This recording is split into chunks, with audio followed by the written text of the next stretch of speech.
आज हम लोग एक न्यू चैप्टर स्टार्ट करेंगे और उस चैप्टर का नाम है प्रॉफिट और लॉस प्रायर और पोस्ट टू इनकॉर्पोरेशन। इनकॉर्पोरेशन से पहले का और बाद का क्या होगा प्रॉफिट, क्या होगा लॉस। ओके, इस चैप्टर को स्टार्ट करने से पहले हम आपको एक एग्जांपल दिखाते हैं। ओके,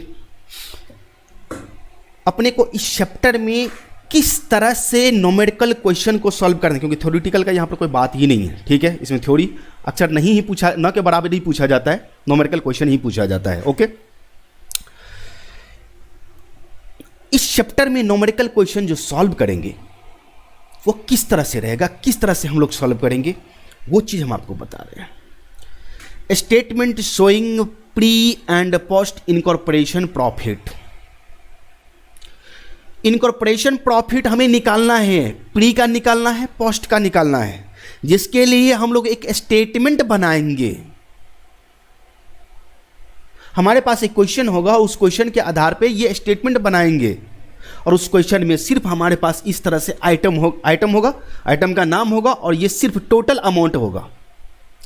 ना तो उस क्वेश्चन में ये इस तरह से होगा, ना ये इस तरह से होगा, ना ये इस तरह से होगा। अब यहां पे जो ग्रॉस प्रॉफिट है, ग्रॉस प्रॉफिट एक जगह इकट्ठा दे रखा है, टोटल दे रखा है 96,000, लेकिन प्री इनकॉर्पोरेशन का 16,000 कैसे हुआ और पोस्ट इनकॉर्पोरेशन का 80,000 कैसे हुआ। इस टोटल को एक रेशियो में हम प्री और पोस्ट में जो डिवाइड कर दिए, वो कौन से आइटम को, कौन से एक्सपेंसेज को किस रेशियो में डिस्ट्रीब्यूट करना है, यही चीज तो सीखना है। अगर ये समझ में आ गया तो फिर बल्ले बल्ले है, अगर ये समझ में आ गया तो फिर बल्ले बल्ले है। तो सभी को डिस्ट्रीब्यूट कर देते हैं, प्री का अलग होता है, पोस्ट का अलग होता है, फिर बाद में हम लोग नेट प्रॉफिट निकालते हैं। इसका नेट प्रॉफिट 2400 आया प्री का, पोस्ट का आया 36,150। एक उदाहरण लेते हैं समझाने के लिए, यानी कि बना रहे हम। तो प्री का जो नेट प्रॉफिट आया है वो कहां पे जाएगा, पोस्ट का जो नेट प्रॉफिट आया है वो कहां पे ट्रांसफर होके जाएगा, यही चीज सब हम लोग सीखेंगे। तो चलिए इस चैप्टर को हम लोग शुरू से शुरू करते हैं। ओके, एक रनिंग बिजनेस है, ध्यान से सुनते चले जाएंगे। एक रनिंग बिजनेस, कोई भी रनिंग बिजनेस, एक रनिंग बिजनेस है गाइस। ओके, और रनिंग बिजनेस में सोल प्रोप्राइटरशिप हो सकता है, एकाकी व्यापार जिसको बोलते हैं, पार्टनरशिप फर्म भी हो सकता है, साझेदारी व्यापार बोलते हैं, या आपका कोई कंपनी भी हो सकता है जो चल रहा है अभी। लेकिन इस बिजनेस को परचेज करने के लिए एक न्यू कंपनी का निर्माण होता है। डिश डैट कुछ भी नाम होगा, क्वेश्चन में देखा जाएगा, लेकिन यहां पे XYZ हम दे देते हैं। एक न्यू कंपनी का निर्माण होता है। ये क्या है भाई, बिल्कुल न्यू है। क्या है, न्यू है, न्यू कंपनी का निर्माण होता है। इस न्यू कंपनी का निर्माण किस लिए हुआ, इस बिजनेस को परचेज करने के लिए। अब ये बिजनेस किस नाम से चलेगा, इस नाम से चलेगा, लेकिन कब से चलना स्टार्ट होगा, तो जिस डेट को इसको इनकॉर्पोरेशन का सर्टिफिकेट मिलेगा, इनकॉर्पोरेशन सर्टिफिकेट मिलेगा,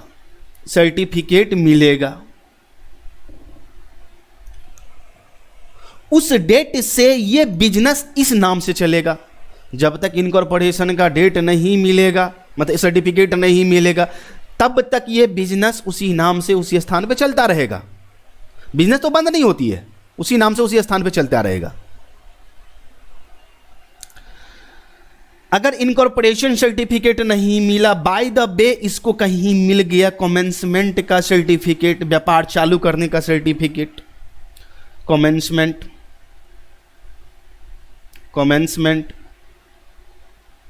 सर्टिफिकेट इसको मिल गया, व्यापार चलाने का ही सर्टिफिकेट मिल गया, तब ये बिजनेस इस डेट से, जिस डेट को मिलेगा उस डेट से इस नाम से चलना स्टार्ट हो जाएगा। लेकिन जब तक ये दोनों में से कोई एक नहीं मिलता है तब तक तो ये बिजनेस उसी नाम से, उसी मालिक के, उसी ऑनरशिप के अंदर चलेगा। तो प्रॉफिट तो अब उसका है अभी, जब तक इनकॉर्पोरेशन सर्टिफिकेट नहीं मिला है। लेकिन ये बंदा खरीदेगा हमेशा कब, कौन से डेट से, ओपनिंग डेट से ही। जैसे मान लो 1 अप्रैल 2021 ले देते हैं, ओपनिंग डेट को ही परचेज कर लेता है। क्यों परचेज करता है ओपनिंग डेट को? क्यों? क्योंकि परचेज कंसीडरेशन कितना में ये कंपनी इसको खरीदा वो इजिली निकल जाए। क्यों? क्योंकि जस्ट इसके पीछे 31/3/2021 को ये रनिंग बिजनेस अपना फाइनेंशियल स्टेटमेंट बनाया होगा, सारे एसेट्स, सारे लायबिलिटी का वैल्यूएशन किया होगा। इसीलिए ये न्यू कंपनी हमेशा ओपनिंग डेट को ही परचेज करती है, क्योंकि purchase consideration easily find out हो जाए, परचेज कंसीडरेशन का आसानी से निर्धारण हो जाए, डिटर्मिनेशन हो जाए। परचेज कंसीडरेशन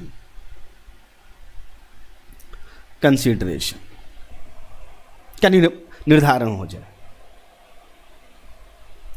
अब यहां पे बात यह है, ध्यान से सुनिए। अब इस बिजनेस ये न्यू कंपनी को इनकॉर्पोरेशन का सर्टिफिकेट मिला किस डेट को?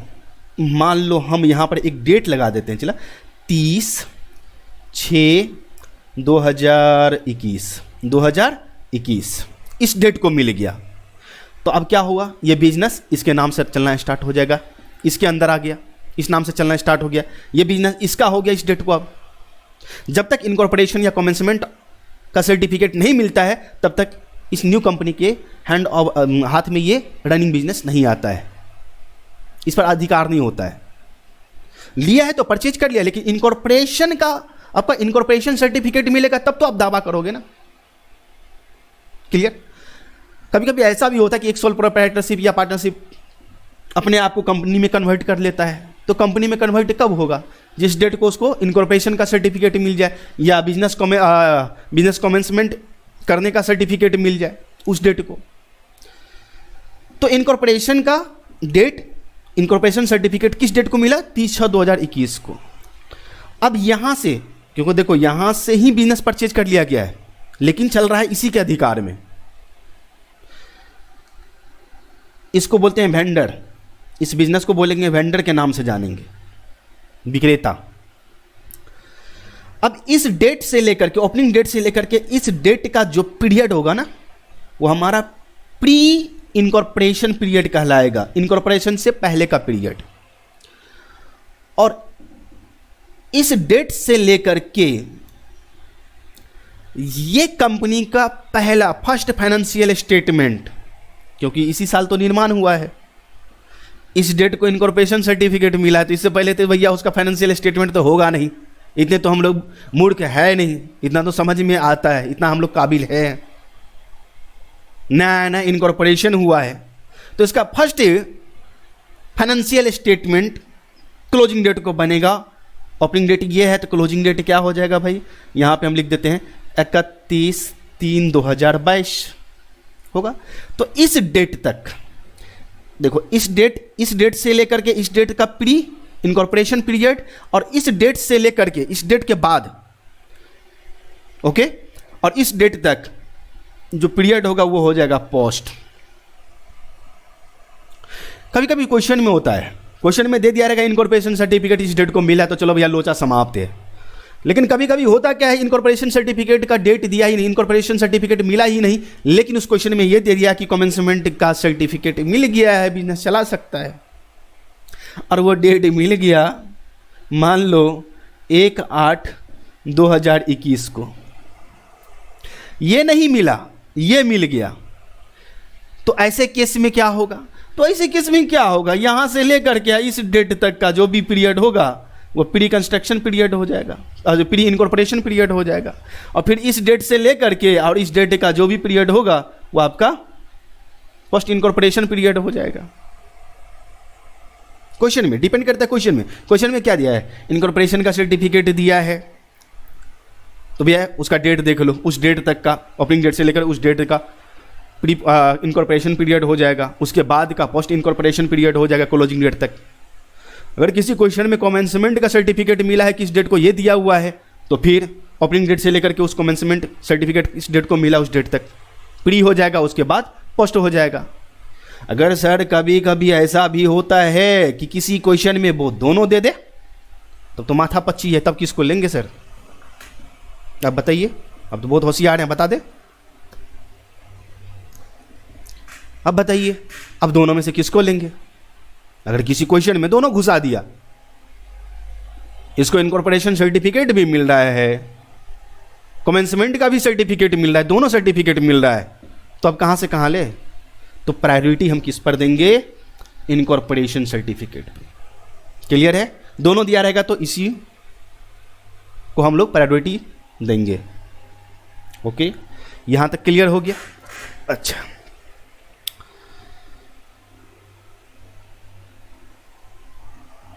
अब हमें इसमें ज़्यादा थ्योरी नहीं है, ये तो थ्योरी था कुछ समझाने वाला जो हम समझा दिए। प्री पीरियड का जो प्रॉफिट होगा, प्रॉफिट हम लोग निकालेंगे, पोस्ट पीरियड का जो प्रॉफिट निकालेंगे। अभी जस्ट हम आपको जो एग्जांपल में दिखाए हैं कि देखो ये रेशियो कैसे कैसे बटेगा, कौन सा आइटम किस रेशियो में बटेगा, उसका एक रूल है बांटने का, और वो रूल आपको याद करना पड़ेगा, वो रूल आपको याद करना पड़ेगा। फिर लौट के आएंगे यहीं पे, रिवाइज करेंगे। पहले हम लोग देख लेते हैं किस आइटम को किस रेशियो में हमें बांटना है, किस आइटम को किस रेशियो में हमें बांटना है, ये देखना है अपने को। ओके, चलिए। प्रॉफिट और लॉस प्रायर और पोस्ट टू इनकॉर्पोरेशन, आइटम्स इधर दे रखा है और इधर basis of allocation between pre and post incorporation period. इस आइटम को प्री एंड पोस्ट पीरियड में, इनकॉर्पोरेशन पीरियड में कैसे एलोकेट करेंगे, बंटवारा कैसे करेंगे, किस आधार पे करेंगे, ये चीज़ दिया हुआ है। आइए क्वेश्चन में, अगर आपको क्वेश्चन में ग्रॉस प्रॉफिट दिया हुआ है एक जगह 10 लाख रुपया, तो कैसे बांटेंगे प्री में और पोस्ट में? क्या आधार होगा उसका? कोई रेशियो होगा या नहीं होगा? होगा। क्वेश्चन में देखेंगे, पढ़ कर देखेंगे, झाँक कर देखेंगे कि है या नहीं। क्या है? बेसिस ऑफ टर्नओवर, मतलब सेल्स रेशियो, सेल दिया हुआ है प्री का और पोस्ट का, कि प्री इनकॉर्पोरेशन में कितना का सेल हुआ, पोस्ट इनकॉर्पोरेशन में कितना का सेल हुआ, उस रेशियो में ग्रॉस प्रॉफिट को बांट देंगे। सर क्वेश्चन में नहीं है सेल्स रेशियो, टर्नओवर बेसिस पे नहीं हो सकता, सेल नहीं दिया हुआ है, कोई बात नहीं, कॉस्ट ऑफ गुड्स सोल्ड दिया हुआ है, देख लो, उस रेशियो में बांट देंगे। प्री और पोस्ट का कॉस्ट ऑफ गुड्स सोल्ड अलग अलग दिया है, बांट देंगे उस रेशियो में। सर नहीं है, वो भी नहीं है। क्या डायरेक्ट एक्सपेंसेज दिया हुआ है? हाँ दिया है प्री और पोस्ट का, तो बांट दो। नहीं सर वो भी नहीं है, तो लास्ट में किस रेशियो पर बांटेंगे? टाइम बेसिस पर। अभी जस्ट जो आपको बताए हैं प्री इनकॉर्पोरेशन पीरियड और पोस्ट इनकॉर्पोरेशन पीरियड, ये तो 100% होगा, याद रहेगा। ग्रॉस प्रॉफिट या ग्रॉस लॉस को किस रेशियो में बांटना है? सबसे पहले देखेंगे सेल्स रेशियो में। सेल्स रेशियो निकालना पॉसिबल नहीं है तो cost of goods sold ratio में बांटेंगे। अगर ये भी निकालना पॉसिबल नहीं है तो डायरेक्ट एक्सपेंसेज रेशियो में निकालेंगे। अगर डायरेक्ट एक्सपेंसेज रेशियो भी पॉसिबल नहीं है तो टाइम रेशियो में बांटेंगे। That's it. आइए अब समझाते हैं। वेरिएबल एक्सपेंसेज, ऐसा एक्सपेंसेज जो प्रोडक्ट से डायरेक्ट जुड़ा हो, यानी कि हमारे बिजनेस के सेल से जुड़ा हो। सेल होगा तो खर्च होगा, सेल नहीं होगा तो खर्च नहीं होगा। 10 यूनिट बेचेंगे तो 10 यूनिट के बराबर खर्च होगा, 5 यूनिट बेचेंगे तो 5 यूनिट के बराबर खर्च होगा। वेरिएबल एक्सपेंसेज का मतलब वैरी करता है, सेल बढ़ेगा तो ये भी खर्च बढ़ेगा, सेल घटेगा तो ये भी खर्च घटेगा। क्लियर? तो ऐसे एक्सपेंसेज, वेरिएबल एक्सपेंसेज को हम लोग हमेशा sales ratio, turnover, basis of turnover का मतलब सेल्स रेशियो में बांटेंगे। कौन कौन सा एक्सपेंसेज हो सकता है? कैरेज ऑटोवार्ड, भैया कहीं पर वस्तु बेचते हो, भाड़ा देते हो, बेचोगे तब तो भाड़ा दोगे ना। सेलिंग, डिस्ट्रीब्यूशन एक्सपेंसेज, इस तरह से सारा चीज दिया हुआ है। कमीशन है सेलिंग एजेंट का, ट्रेवलिंग एजेंट का, डिस्काउंट दिया रहेगा। एडवर्टीजमेंट एक्सपेंसेज रहेगा, एडवर्टीजमेंट सेल करने के लिए तो एडवर्टीजमेंट करते हैं। बैड डेट्स अगर क्वेश्चन में प्री पोस्ट का दिया है तो कोई झंझट नहीं, अगर नहीं दिया है तो सेल रेशियो में ही आपको बांटना पड़ेगा। If actual bad debts for the 2 period are not given, 2 period मतलब प्री और पोस्ट का नहीं दिया हुआ है तो ब्रोकरेज, सेल्स प्रमोशन, ये सब सेल्स रेशियो में डिस्ट्रीब्यूट होगा। Okay. Fix common charge, fix expenses इसको बोलते हैं। ये ऐसा एक्सपेंसेज होता है कि भैया सेल हो या ना हो वो तो होगा ही होगा, जैसे बिजली का खपत, ऑफिस का, स्टाफ का सैलरी, रेंट, ये तो होगा ही होगा, स्टेशनरी आएगा ही आएगा, डेप्रीसिएशन लगेगा ही लगेगा, टेलीग्राम जाएगा ही जाएगा, ये सारे चीज़ रिपेयर होगा ही होगा। तो ये सारे एक्सपेंसेज एक बार जरूर देख लेंगे आप लोग, ठीक है। और इसको टाइम बेसिस पे बांटा जाएगा। वेरिएबल एक्सपेंसेज को हमेशा किस रेशियो में बांटेंगे, तो सर सेल्स रेशियो में बांटेंगे। फिक्स एक्सपेंसेज को किस रेशियो में बांटेंगे, तो सर टाइम रेशियो में बांटेंगे। ग्रॉस प्रॉफिट को बांटने का क्या नियम बताए हैं, ग्रॉस प्रॉफिट या लॉस किस रेशियो में बटेगा, 4 स्टेज इसका है। पहला सेल्स रेशियो, नहीं है तो cost of good sale ratio में, नहीं है तो डायरेक्ट एक्सपेंसेज रेशियो में, नहीं है तब तो टाइम रेशियो में बांटेंगे, टाइम के आधार पे। क्लियर है। 9 ये आइए एक्सपेंसेज फॉर इनकॉर्पोरेशन पीरियड, यहाँ पर प्री होगा, प्री का मतलब पहले चला। क्लियर, प्री से लिखने में भी नहीं होता है, हाँ चलो प्री ठीक कर देंगे नोट्स में। जिसको नोट करना है, अगर यूट्यूब पे देख रहे हो ठीक है तो आप स्क्रीनशॉट लेते चले जाना, और हमारे एप्लीकेशन में देख रहे हो तो भैया तो आप जो फुल कोर्स ले रखे हो उसको तो पीडीएफ डाउनलोड में मिल ही जाएगा, ठीक है। कुछ ऐसे एक्सपेंसेज होते हैं जो completely Holi pre incorporation period का होता है, प्री इनकॉर्पोरेशन पीरियड का होता है। सर कौन सा, प्रॉफिट और loss on sale of investment before incorporation, incorporation होने से, इनकॉर्पोरेशन का सर्टिफिकेट मिलने से पहले कोई भी इन्वेस्टमेंट हम सेल कर दिए, उस पर जो भी प्रॉफिट हो लॉस हो, तो मोटा मोटी इतना समझो ना, इनकॉर्पोरेशन से पहले का कोई भी खर्च हो गया जो दिया हुआ है, साफ साफ क्वेश्चन में दिया हुआ है इनकॉर्पोरेशन से पहले का, तो पूरा का पूरा इनकॉर्पोरेशन पीरियड में जाएगा। कुछ ऐसे एक्सपेंसेज होते हैं जो हमेशा पोस्ट इनकॉर्पोरेशन वाले कॉलम में जाता है। कौन कौन सा एक्सपेंसेज, तो सर देखो यहाँ पे फॉर्मेशन एक्सपेंसेज, कंपनी के निर्माण का, न्यू कंपनी जो निर्माण हुआ है। इंटरेस्ट ऑन डिबेंचर इशू करेगी उस पर तो ब्याज देगा ही देगा। डायरेक्टर्स का फी कंपनी का, डायरेक्टर्स रेम्यूनरेशन कहाँ पे, कंपनी में। प्रीलिमिनरी एक्सपेंसेज किसका, कंपनी के निर्माण से पहले जो भी खर्च हुआ। शेयर इशू एक्सपेंसेज, शेयर कहाँ होती है, कंपनी में। अंडर राइटिंग कमीशन किसको, तो अंडर राइटर को, किस लिए, शेयर बेचवाने के लिए। Discount on issue of security, security कहाँ, तो कंपनी में। ये सारे के सारे कहाँ चला जाएगा, पोस्ट इनकॉर्पोरेशन में, प्री में नहीं जाएगा। क्लियर। नाउ आगे चलते हैं, ऑडिट फी की बात कर लेते हैं। ऑडिट फी क्या कहता है, ऑडिट फी मतलब अंकेक्षण का जो अंकेक्षक होता है उसका जो फीस होता है उसके बारे में। For companies audit under the companies act, अगर कंपनी का ऑडिट हुआ है तो कंपनी कौन है, न्यू कंपनी है, पूरा का पूरा पोस्ट इनकॉर्पोरेशन में चला जाएगा। अगर बिजनेस का हुआ है तो भैया ये टर्नओवर रेशियो में बटेगा।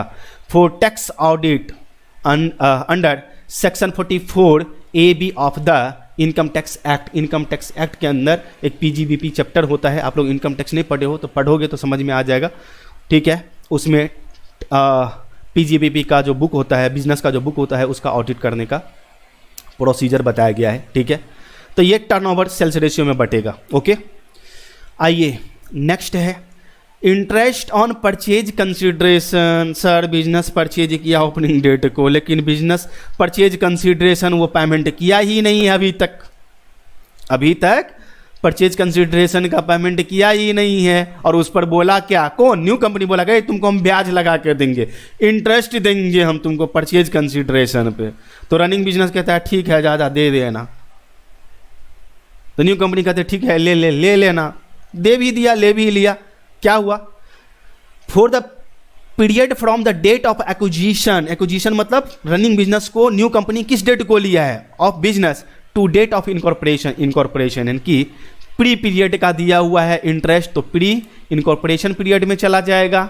और इनकॉर्पोरेशन के बाद का अगर इंटरेस्ट दिया है तब तो भैया वह कहाँ चला जाएगा, पोस्ट इनकॉर्पोरेशन पीरियड में चला जाएगा, पोस्ट इनकॉर्पोरेशन वाले कॉलम में चला जाएगा। अच्छा, प्री का भी नेट प्रॉफिट निकालेंगे, पोस्ट का भी नेट प्रॉफिट निकालेंगे, ठीक है। प्री के नेट प्रॉफिट या नेट लॉस के बारे में यहाँ पर हम नोट्स दे दिए हैं, ओके, इसको रीड कर लेना। और पोस्ट पीरियड के प्रॉफिट को कहाँ ट्रांसफ़र किया जाता है ये शायद आपको पता होगा या नहीं होगा, चलो हम बताते हैं।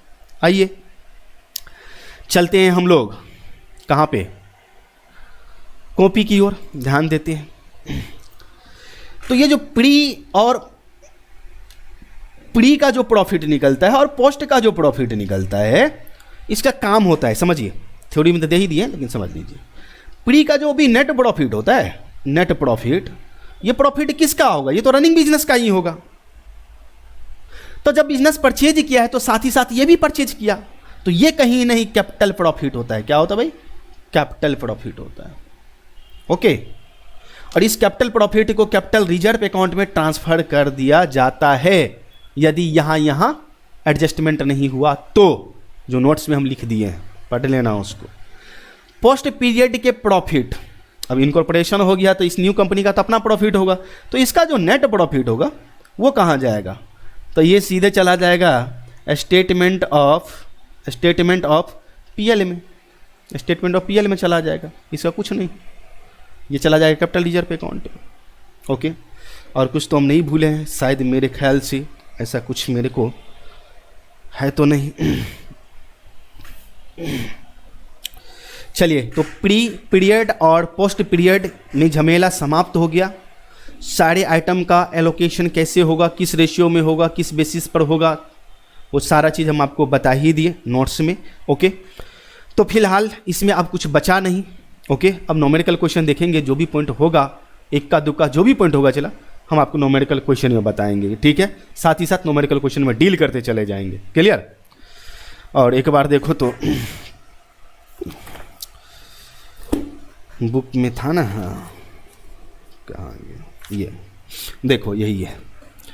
अब समझो, डायरेक्टर्स फी के बारे में क्या बोले, हमेशा पोस्ट इनकॉर्पोरेशन वाले में जाएगा। देखो, पोस्ट इनकॉर्पोरेशन वाला में गया है। ग्रॉस प्रॉफिट को किस रेशियो में बांटेंगे? सेल्स रेशियो में। सेल्स रेशियो दिया रहेगा तो ठीक है, दिया हुआ क्वेश्चन में तो हमारे पास इतना ही चीज़ रहेगा, ये तो हमें बनाना है।